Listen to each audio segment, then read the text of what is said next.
శుభోదయం పిల్లలు, బాగున్నారా? ఇంట్లో జాగ్రత్తగా ఉంటున్నారు కదా?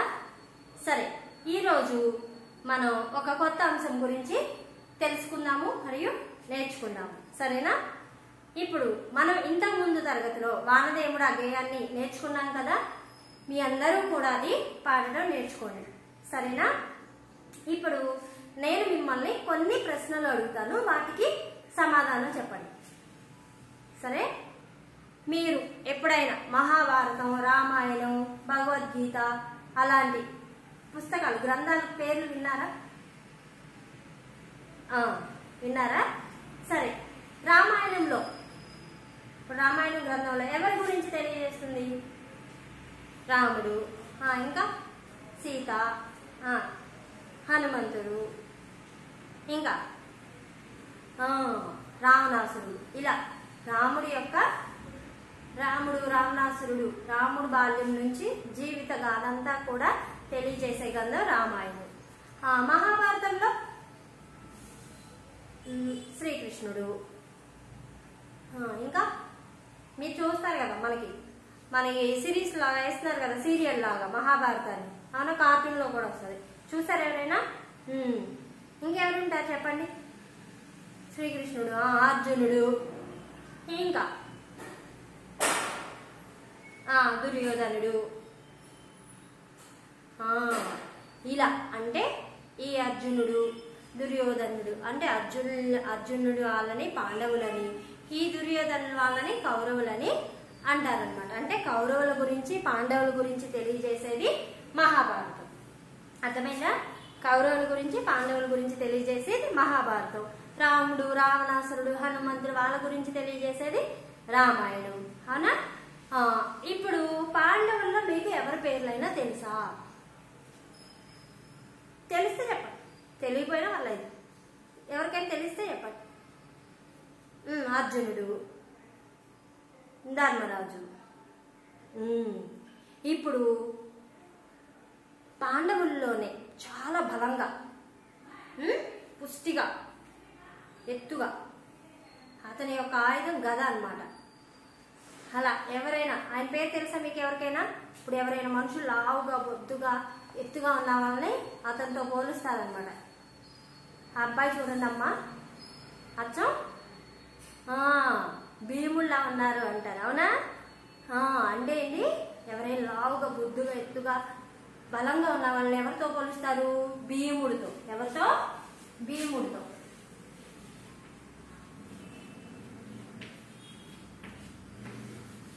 ఎవరితో పోలుస్తాడు? భీముడితో. అవునా? అంటే పాండవుల్లో ఒకడు భీముడు అన్నమాట.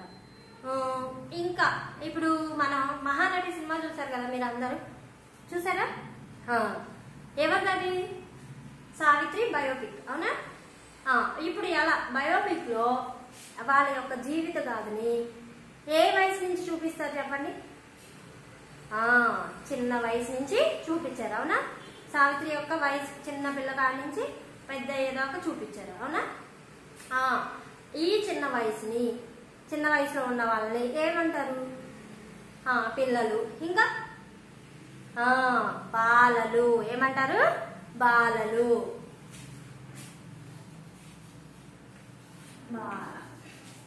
ఏమంటారు? బాలలు. అంటే ఈరోజు మనం చెప్పుకునే అంశం బాలభీముడు. ఏంటిది?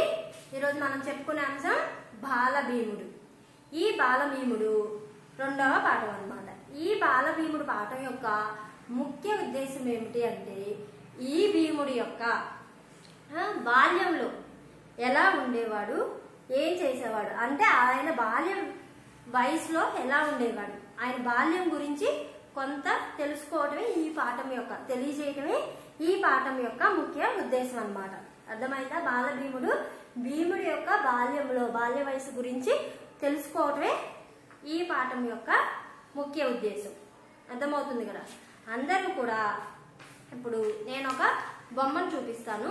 ఆ బొమ్మలో ఏమవుతుంది చూసి నాకు ఆ బొమ్మని శ్రద్ధగా గ్రహించి చూసి నేను అడిగిన ప్రశ్నలకు సమాధానం చెప్పండి. సరేనా?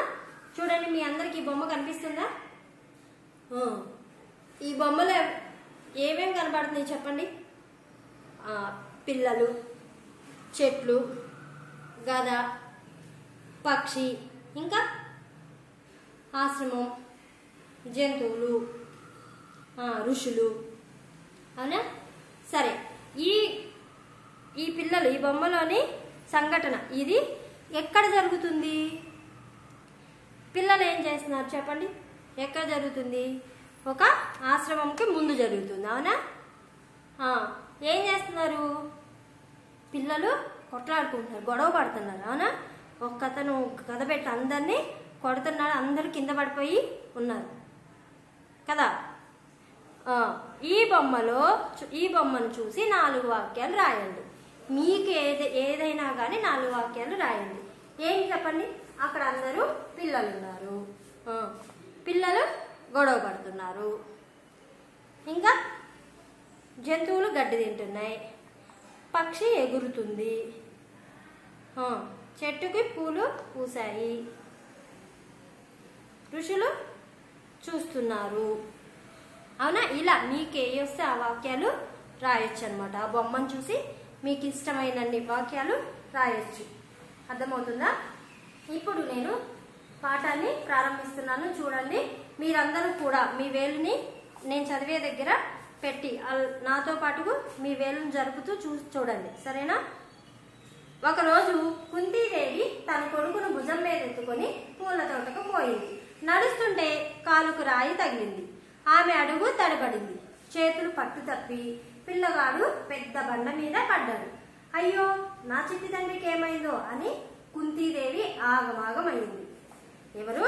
ఒకరోజు కుంతీదేవి అనామి తన కొడుకుని చంకలో ఎత్తుకొని, అంటే భుజాన్ని ఎత్తుకొని ఆ పూల తోటకి వెళ్తుంది అనమాట. వెళ్తుంటే ఎదురు దారిలో ఒక రాయ అడ్డుపడి ఆమె పట్టు తప్పింది అనమాట. ఇలా పడిపోయింది. అవునా? మనం నడిచేటప్పుడు కూడా మనకి ఏదైనా రాయి తగిలింది అనుకోండి, ఇలా ముందుకు పడదు. అవునా? అలా కాలు ఏమైంది, ఇలా పట్టు తప్పింది అనమాట. ఆ పట్టు తప్పంగానే ఈ చేతిలో ఉన్న పిల్లాడు, అంటే ఇలా ఎత్తుకొని ఉంది కదా, ఈ పిల్లాడు జారి కింద పడిపోయాడు అనమాట. పడిపోయి పెద్ద రాయి మీద పడిపోయాడు.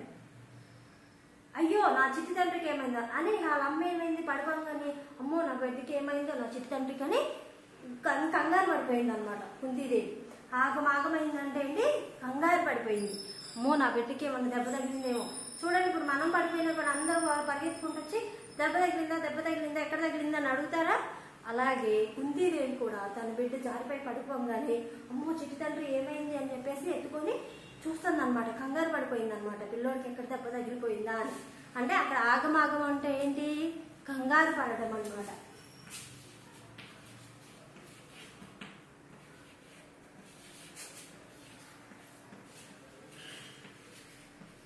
ఆగమాగం అంటే ఏంటి, కంగారు పడడం.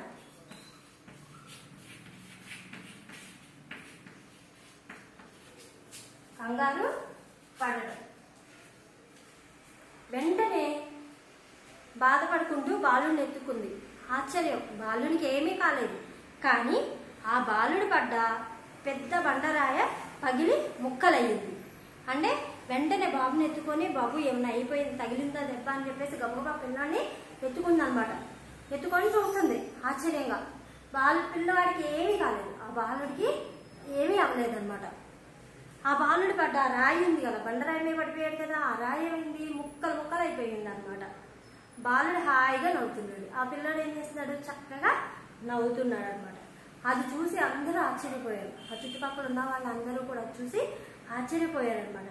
బాలుడిని తల్లి కుంతీదేవి ఎత్తుకొని ఎంతో ఇష్టంగా ముద్దాడుతుంది.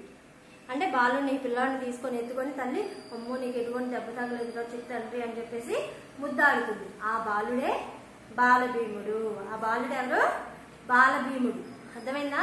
బాలభీముడు బండరాయి మీద పడితే బండరాయే ముక్కలైపోయింది అనమాట. బండను పగలగొట్టిన ఆ బాలుడు సామాన్యుడు కాదమ్మా అని చుట్టుపక్కల వాళ్ళు ముక్కు మీద వేలు వేసుకున్నారు.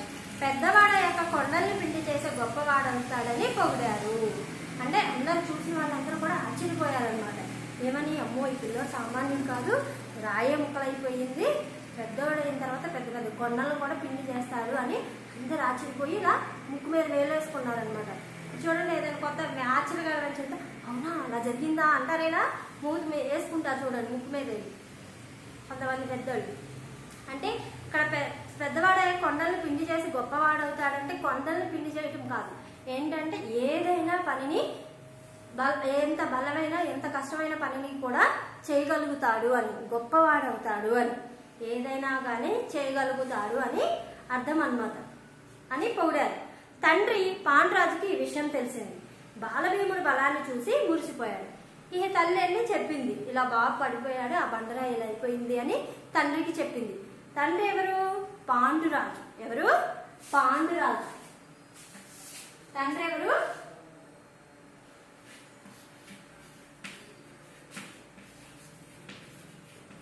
తల్లి ఎవరు? కుంతీదేవి. తల్లి ఎవరు? కుంతీదేవి. తండ్రి ఎవరు? పాండురాజు. పాండురాజు తన కొడుకు యొక్క అందరూ కూడా పెంచుకుంటుంటే ఎవరికైనా తల్లిదండ్రులు హ్యాపీ అయినా అని అందరు సంతోషంగా మురుసుకుంటారు, అవునా? ఇప్పుడు మనం ఏదైనా మనకు ఫస్ట్ ర్యాంక్ వచ్చింది అనుకోండి, మనం వెళ్ళి మన అమ్మలో చెప్తే అమ్మ ఈ అబ్బాయికి ఫస్ట్ ర్యాంక్ అని ఎవరైనా అడిగారు అనుకోండి, అప్పుడు ఏంటి తల్లిదండ్రులకి ఎంతో ఆనందంగా ఉంటుంది అనమాట. మనం ఏదైనా మంచి పని చేసినా కూడా చాలా ఆనందపడతారు, అవునా? సంతోషపడతారు. మురిసిపోయాడంటే ఏంటి, అక్కడ సంతోషపడతాం, ఆనందపడతాం అన్నమాట. అందరూ అన్నారు కదా చుట్టుపక్కల ఉన్న వాళ్ళందరూ కూడా, పిల్లోడు సామాన్యుడు కాదు, పెద్దోడు అయితే చాలా గొప్పోడు అవుతాడు అని. ఇంకా అలాంటి మాటలన్నీ విన్ని కూడా తండ్రికి చాలా సంతోషమైంది అనమాట, తన కొడుకు యొక్క బలాన్ని తెలుసుకోవడం వలన. పాండురాజు 5 కొడుకులు, భీముడు 2వ వాడు. పాండురాజుకి ఎంతమంది కొడుకులు? 5 అనమాట. వాళ్ళల్లో 2వ వాడు భీముడు అనమాట. భీముని అన్న ధర్మరాజు. భీమునికి అన్న ఎవరు? ధర్మరాజు. అర్జునుడు, నకులుడు, సహదేవుడు తమ్ముళ్ళు. అయితే అర్జునుడు, నకులుడు, సహదేవుడు తమ్ముళ్ళు. భీముడు అయినవాడు 2వ వాడు, అవునా? భీముడు అయినవాడు 2వ వాడు. భీముడు అన్న అంటే భీముడు కన్నా పెద్ద కదా అన్న ఎవరు? ధర్మరాజు.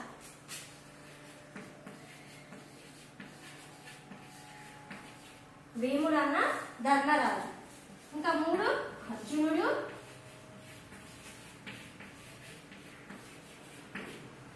నకులుడు, సహదేవుడు.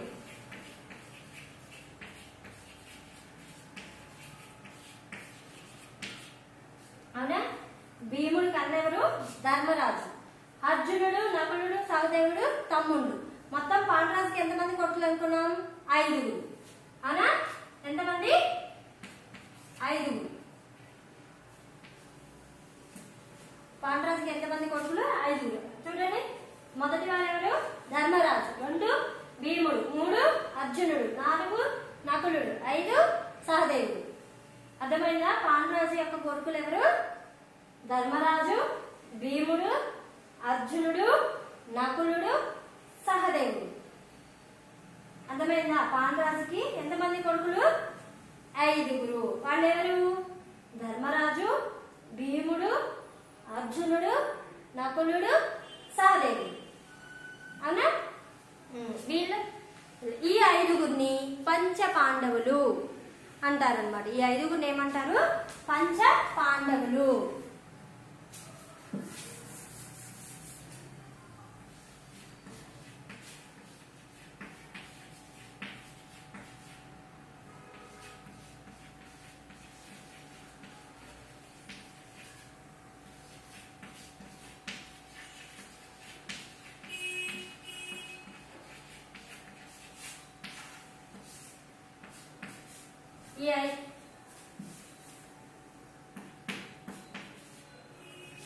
పంచ పాండవులు 5 ఏమంటారు? పంచ పాండవులు అని అంటారు అన్నమాట. పాండురాజు అన్న ధృతరాష్ట్రుడు. పాండురాజు అన్న ఎవరు? ధృతరాష్ట్రుడు అంట.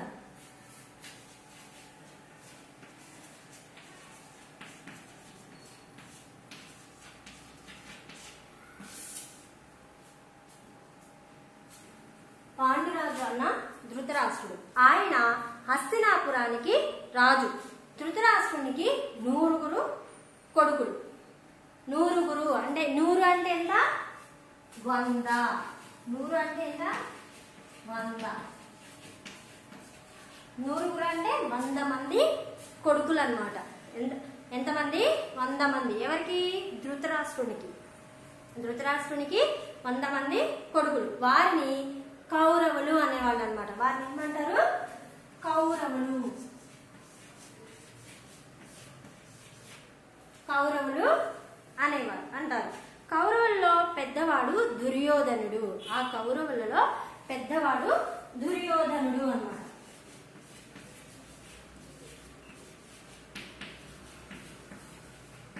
కౌరవుల్లో పెద్దవాడు ఎవరు? దుర్యోధనుడు. చిన్నప్పుడు పాండవులు కౌరవులు అంతా కలిసి చదువుకునేవారు. చిన్నప్పుడు పాండవులు కౌరవులు అందరూ కూడా కలిసి చదువుకునే వాళ్ళు అనమాట. ఇక్కడ పాండవులు కౌరవులు ఏమవుతారు? అన్నదమ్ములు. అవునా? అంటే ఈ ధృతరాష్ట్రుడు పాండురాజు అన్నదమ్ములు. అవునా? అన్నదమ్ముల పిల్లలు ఏమవుతారు? అన్నదమ్ములే కదా. అవునా? ఇప్పుడు పెద్దనా చిన్నానా అంటారు. మీరు పెద్దనా చిన్నాన్న పిల్లలు ఏమంటారు? అన్నదమ్ములు. అవునా? అలాగే ఈ పాండురాజు యొక్క ధృతరాష్ట్రుని యొక్క కొడుకులు వీళ్ళిద్దరూ కూడా అన్నదమ్ములు అన్నమాట. వీళ్ళందరూ కూడా ఈ కౌరవులు 100 మంది, ఈ పాండవులు 5. అందరూ కూడా ఒక చాటనే చదువుకునే వాళ్ళు, ఆడుకునేవాళ్ళు. ఆటల్లో భీముడు ఎప్పుడు కౌరవుల్ని ఓడించేవాడు. ఏ ఆటలాడినా కూడా భీముడు కౌరవుల్ని ఎప్పుడు ఓడించేవాడు. ఆటల్లో బాగా అలసిపోయి ఆకలి ఆకలి అంటూ మాటి మాటికి ఇంటికి పోయేవాడు. ఇంట్లో ఉన్న ఆహార పదార్థాలు ఏమున్నా భీముడు కడుపు నిండా తినేవాడు. తిరిగి వచ్చి చదువుకోవడానికి ఆడుకోవడానికి పోయేవాడు. అంటే ఈ భీముడు ఎప్పుడు కూడా ఏ ఆటలాడినా కూడా ఆ కౌరవుల్ని ఓడించేసేవాడు. ఓడించేసి ఆటల్లో బాగా అలసిపోయి, అంటే ఆడి ఆడి ఆడి మనం కూడా అలసిపోతాం కదా, అలా అలసిపోయినప్పుడు అమ్మో నాకు ఆకలేస్తుంది అని ఆకలి ఆకలి అనుకుంటూ ఇంటికి వెళ్ళిపోయి ఇంట్లో ఏది ఉంటే అది తినేసి మళ్ళీ వచ్చి ఆడుకునేవాడు, చదువుకునేవాడు అనమాట. ఒకసారి కౌరవులందరూ చెట్లెక్కి పండ్లు తెంపుకుంటున్నారు. అదే చెట్టు ఎక్కబోతున్న భీముడిని కౌరవులు అడ్డుకున్నారు. ఈ కౌరవులందరూ కూడా ఒకరోజు చెట్టు మీద ఎక్కి కాయలు తెంపుకుంటున్నారు. ఏదో ఒక కాయల చెట్టు ఎక్కి, జామకాయో ఏదో కాయ, ఆ చెట్టు ఎక్కి కాయల్ని కోసుకుంటున్నారు అనమాట. అయితే ఈ భీముడు కూడా వెళ్ళాడు. అసలే భీముడికి ఆకలి ఎక్కువ కదా, నేను ఆ కాయలు కోసుకొని తింటాను అని చెప్పి వెళ్ళాడు అనమాట. వెళ్తే ఆ కౌరవుల భీముడిని చెట్టు ఎక్కనివ్వట్లేదు అనమాట, అడ్డుకుంటున్నారు, నువ్వు ఎక్కొద్దు అని. భీమునికి కోపం వచ్చింది. భీముడికి చాలా కోపం వచ్చింది. చెట్టుని పట్టుకొని మొదలు పట్టుకొని గట్టిగా ఊపాడు. చెట్టు మీద ఉన్న కౌరవులంతా పండ్లలాగా జలజలా కింద రాలిపడ్డారు. వాళ్ళు భీముని బలానికి ఆశ్చర్యపోయారు. అంటే భీమునికి చాలా కోపం వచ్చేసింది అనమాట. చెట్టు ఎక్కనివ్వట్లేదు, నన్ను కాయలు కోసుకొనివ్వట్లేదు అని చెప్పేసి ఏం చేశాడు, ఆ చెట్టుని ఇలా పట్టుకొని మొదలు ఊపేశాడు అనమాట. ఊపంగానే ఆ చెట్టు పైన ఉన్న కౌరవులు అందరూ కూడా కింద పడిపోయారనమాట. ఇప్పుడు చూడండి, చాలా పూలు ఉన్న చెట్లకి ఇలా ఊపామనుకోండి, ఆ పూలన్నీ రాళ్ళు కింద పడతాయా? అలాగే కొన్ని కాయలు ఉన్న చెట్లు కూడా ఇలా గట్టిగా ఊపితే కొమ్మని పట్టుకొని రాళ్ళు కింద పడతాయి. వర్షం పడినప్పుడు చినుకులతో నీళ్లు, ఆకుల మీద చినుకులు ఉంటాయి కదా, ఆ వర్షం నీళ్లు ఉంటాయి కదా, కొమ్మ ఊపితే ఆ చినుకులన్నీ రాలి కింద పడతాయా? అలాగే ఈ భీముడు కూడా ఈ చెట్టు పట్టుకొని ఇలా ఊపుతుంటే ఆ కౌరవులందరూ వచ్చి కింద పడిపోయారనమాట. వాళ్ళు భీముని బలానికి ఆశ్చర్యపోయారు. ఏంటి భీముడు ఇలా ఉన్నాడు, చెట్టునే ఊపేశాడు అని చెప్పి కౌరవులందరూ కూడా ఆశ్చర్యపోయారు. కోపంతో భీముని మీద తిరగబడ్డారు. అందరూ పడిపోగానే ఏమవుతుంది, మన కోపం వచ్చిద్దా? ఎవరైనా మనల్ని పడేశారనుకో మన కోపం వచ్చేద్దా? అవునా? కోపంతో అందరూ కూడా ఏంటి నన్ను పడేసామని ఇలా మీదకి వెళ్దాం, అలా అందరూ కూడా భీముడి మీదకి తిరగబడ్డారు అన్నమాట. అయినా భీముడు ఏమీ భయపడలేదు, వాళ్ళను చితకబాదాడు. వాళ్ళని ఏం చేశాడు భీముడు, అలా మీదకి వచ్చిన వాళ్ళని కూడా చితకబాదాడు అన్నమాట. ఏమీ చేయలేక కౌరవులందరూ భీముని పైన ద్వేషం పెంచుకొని రోషంగా వెళ్ళిపోయారు. అంటే ఆ భీముడిని ఏమీ చేయలేక వాళ్ళందరూ కూడా కోపం, భీముడిని ఏదో చేయాలి అని పగ పెంచేసుకున్నారనమాట. అక్కడ ద్వేషం అంటే ఏంటి?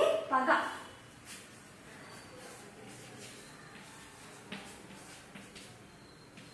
ద్వేషం అంటే ఏంటి? పగ. రోషం అంటే కోపం. రోషం అంటే ఏంటి? కోపం. రోషం అంటే ఏంటి? కోపం అనమాట. అందరూ కూడా ఆ భీముడు మనం చెప్పిన మాటలకి ఇలా చేస్తున్నాడని, అంటే మనల్ని ఎప్పుడు ఓడిచ్చేస్తున్నాడు, ఎప్పుడు మనం తంతున్నాడు, చితకబాదుతున్నాడని ఈ కౌరవులు ఏం చేశారు, ఆ భీముడి మీద పగ పెంచేసుకున్నారనమాట. కోపం, ఆ పగ ఏదో చేయాలి భీముడిని అని పగ పెంచుకున్నారనమాట. ఎట్లాగైనా భీముడిని ఓడించాలనుకున్నారు. కౌరవుల్లో పెద్దవాడైన దుర్యోధనుడు భీమునిపై చాలా కోపం పెంచుకున్నాడు. కౌరవుల్లో పెద్దవాడు ఎవరనుకున్నావు? దుర్యోధనుడు అనుకున్నాం కదా. ఈ దుర్యోధనుడు ఇంకా ఎక్కువ కోపాన్ని పెంచేసుకున్నాడు అనమాట. భీముడిని ఎట్లయినా భీముడిని ఓడించాలి అని అనుకుంటున్నాడు. ఒకనాడు భీముడు ఒంటరిగా ఉండటాన్ని దుర్యోధనుడు చూశాడు. అంటే వీళ్ళ అన్నయ్యలతో ఎవరి దగ్గర లేకుండా భీముడు ఒక్కడే ఉన్నాడు అనమాట. అది ఎవరు చూశారు? దుర్యోధనుడు చూశాడు. అతనికి విషాహారం తినిపించాడు. దాంతో భీముడు స్పృహ కోల్పోయాడు. అయితే ఏం చేశాడు ఈ దుర్యోధనుడు? ఎప్పటి నుంచో పగపట్టి ఉన్నాడు కదా, ఏదో చేయాలి భీముడిని అని. ఇంకా ఈ భీముడు ఒంటరిగా ఉండటం గ్రహించి ఏం చేశాడు? భీముడు తినే ఆహారంలో విషం కలిపేశాడు అనమాట. విషం కలిపేసరికి ఆహారాన్ని భీముడికి తెలియదు కదా, దాంట్లో విషం కలిపిందని తినేశాడు. తినేసరికి స్పృహ కోల్పోయాడు. అంటే తెలివి లేకుండా అయిపోయాడు అనమాట. స్పృహ అనేది తెలివి.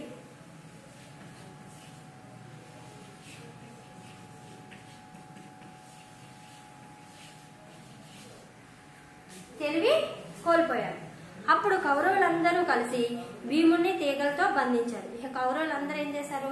ఇక సోయి లేకుండా పడిపోయి ఉన్నాడు కదా, ఇట్లా పడిపోగానే ఏం చేశారు? ఇలా కౌరవులందరూ కలిసి భీముడిని తాళ్లతో కట్టేశారు అనమాట. ఇలా తీగలతో కట్టేశారు. ఎత్తుకొని పోయి నదిలో పడేయాలనుకున్నారు. అందరూ కూడా ఎత్తుకొని తీసుకెళ్లి ఆ భీముడిని నదిలో పడేద్దాం అనుకున్నారు. కానీ అంతమంది కలిసి భీముడిని ఎత్తలేకపోయారు. కానీ అంతమంది కలిసినా కానీ ఆ భీముడిని ఎత్తలేకపోయారు అనమాట. అంటే పైకి లేపలేకపోయారు. అంటే భీముడు అంత బలంగా ఉండేవాడు అనమాట. భీముడిని దొర్లించుకుంటూ పోయి నదిలో పడేశారు. ఇలా భీముడిని ఏం చేశారు? ఇలా దొర్లించుకుంటూ వెళ్ళి నదిలో పడేశారు.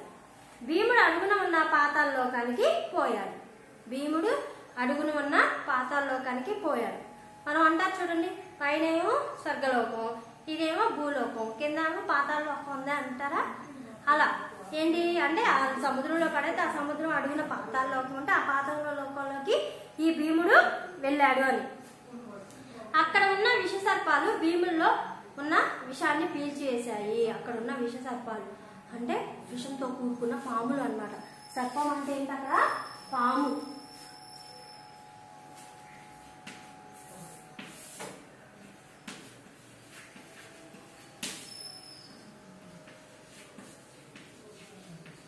సర్పం అంటే ఏంటి? పాము అన్నమాట. అక్కడ ఉన్న విష సర్పాలు విషంతో కూడుకున్న పాములు ఏం చేశాయి? భీముడిని చూశాయి. అంటే భీముల్లో ఉన్న విషయాన్ని అంతా అవి పీల్చేస్తున్నాయి అన్నమాట. అతనికి ఎట్లాంటి అపాయం కలగకుండా చేశాయి. భీముని కట్లు తెంపాయి. కొంతసేపటికి భీమునికి స్పృహ వచ్చింది. ఆ పాములు ఏం చేశాయి? భీముడు తిన్నది విషమే కదా, ఆహారంలో తిన్నది. ఆ విషయాన్ని అంతా పాములు పీల్చేసుకొని ఇతనికి ఎలాంటి అపాయం జరగకుండా, అంటే ఎలాంటి హాని జరగకుండా చూశాయన్నమాట. భీముని కట్లు అలా కట్టేశారు కదా తీగలతో కౌరవులందరూ, ఆ కట్లన్నీ కూడా తెంపేశాయన్నమాట. కొంతసేపటికి భీమునికి స్పృహ వచ్చింది. కొంతసేపటికి ఆ మొత్తు వెళ్ళి ఆ విషయం అంతా పోయింది కదా, ఇక ఆ మొత్తు వెళ్ళి తెలివి వచ్చింది అనమాట. అక్కడ ఉన్న నాగరాజుకు తన బంధువని తెలుసుకున్నాడు. అతని దయ వల్ల 1000 ఏనుగుల బలాన్ని పొంది బయటకు వచ్చాడు. అంటే నాగరాజు అంటే ఏంటి? పాములకి రాజు అనమాట. నాగరాజు అంటారు. అతనికి ఈ పాండవులకి అంటే నువ్వెవరు అక్కడికి వచ్చాడు, నువ్వెవరు లెగిసిన తర్వాత ఏం అడుగుతావు? నువ్వెవరు, ఎక్కడి నుంచి వచ్చారని అడుగుతారుగా. అలాగే అక్కడ నాగరాజు అని పాము అడిగిందనమాట. అడిగితే అప్పుడు భీముడు ఏం చెప్పాడు? నేను ఇలా పాండరాజు యొక్క కొడుకుని, నా పేరు భీముడు, నేను ఇలా ఆహారం తిన్నాను, ఆ తర్వాత నాకు ఏమైందో తెలియదు, ఇక్కడ ఉన్నాను అని చెప్పాడు. అప్పుడు ఆ పాము ఏమని చెప్పింది నాగరాజు? మేము మీకు చుట్టాలమే, బంధువులమే, అంటే ఏంటి చుట్టాలమే అని చెప్పి అన్నాయన్నమాట. అని మాట్లాడుకొని ఇంకా 1000 ఏనుగుల బలం, ఒక ఏనుగుకే చాలా బలం ఉంటుంది. అలాంటి 1000 ఏనుగుల బలాన్ని భీముడికి ఇచ్చి అవి పైకి తీసుకొచ్చారనమాట. బయటికి అంటే పాతాళలోకాన్ని నుంచి మళ్ళీ భూలోకానికి తీసుకొచ్చారు. బయటికి వచ్చాడు, అంత బలాన్ని పొంది బయటకు వచ్చాడనమాట భీముడు. అర్థమైందా? ఇప్పుడు మిగతా భాగాన్ని తర్వాత తరగతిలో నేర్చుకుందాము. ఒక్కసారి మళ్ళీ నేను ఈ పాఠం గురించి చెప్తాను, చూడండి. కుంతీదేవి తోటకి వెళ్తుంటే బాబుని ఎత్తుకొని తీసుకెళ్తుంటే ఆ బాబు బండరాయి మీద పడితే ఆ బండరాయి ముక్కలైపోయింది అనమాట. ఆ బాలుడు ఎవరు? భీముడు. అవునా? ఆ బాలుడు ఎవరు? భీముడు. భీముడు యొక్క తల్లిదండ్రులు ఎవరు? పాండురాజు, కుంతీదేవి. అవునా? భీముడి యొక్క తల్లిదండ్రులు ఎవరు? పాండురాజు, కుంతీదేవి. పాండురాజుకి ఎంతమంది కొడుకులు? వీళ్ళకి 5గురు. అవునా? ఎంతమంది? 5గురు. వాళ్ళెవరు? ధర్మరాజు, భీముడు, అర్జునుడు, నకులుడు, సహదేవుడు. అవునా? ఈ 5గురిని ఏమంటారు అనుకున్నాం? పంచ పాండవులు. ఈ 5గురిని ఏమంటారు? పంచ పాండవులు. ఈ 5గురు ఏమంటారు? పంచ పాండవులు. ఎవరు? ధర్మరాజు, భీముడు, అర్జునుడు, నకులుడు, సహదేవుడు. అవునా? వీళ్ళ యొక్క తల్లిదండ్రులు ఎవరు? పాండవుల యొక్క తల్లిదండ్రులు పాండురాజు, కుంతీదేవి. అవునా? పాండురాజు యొక్క అన్న ఎవరు? ధృతరాష్ట్రుడు. పాండురాజు యొక్క అన్న ఎవరు? ధృతరాష్ట్రుడు. అతనికి ఎంతమంది కొడుకులు? 100 మంది. 100గురు అంటే 100 మంది కొడుకులు. వాళ్ళు ఏమంటారు? కౌరవులు. వాళ్ళు ఏమంటారు? కౌరవులు. ఈ కౌరవుల్లో పెద్దవాడు ఎవరు? దుర్యోధనుడు. మొట్టమొదటి వాడు ఎవరు? దుర్యోధనుడు. అర్థమైందా? ఈ కౌరవులకి పాండవులకి ఎప్పుడు పడేది కాదు. అందరూ ఒక చోటనే ఉండి చదువుకునే వాళ్ళు, ఆడుకునే వాళ్ళు. కానీ ఈ భీముడు ఎప్పుడు కూడా కౌరవుల్ని ఓడిస్తూనే ఉండేవాడు అనమాట. ఎప్పుడు వాళ్ళని కొడుతూనే ఉండేవాడు. ఆ కౌరవులు ఏం చేశారు? ఈ భీముడి మీద పగ పెంచేసుకున్నారు అనమాట. ఎలా అయినా భీముడిని ఏదో చేయాలి అని. అలా భీముడు తినే ఆహారంలో విషం కలిపారు.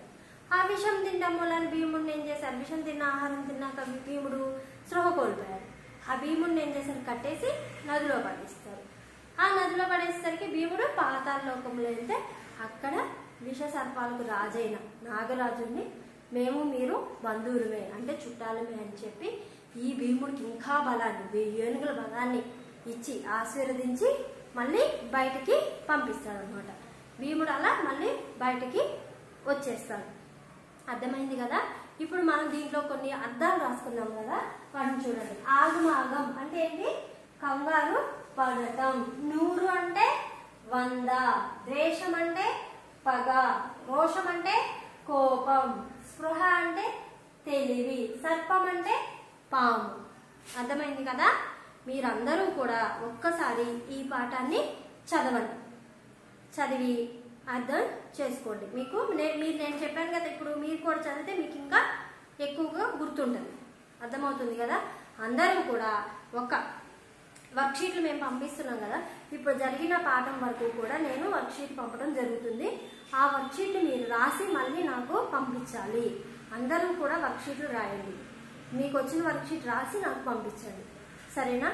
అదే కాకుండా మళ్ళీ ఒక కొత్తది new book broad rule Telugu notes పెట్టుకొని దాంట్లో మొదటి లెసన్ వానదేవుడు నోట్స్ ఇవ్వడం జరిగింది.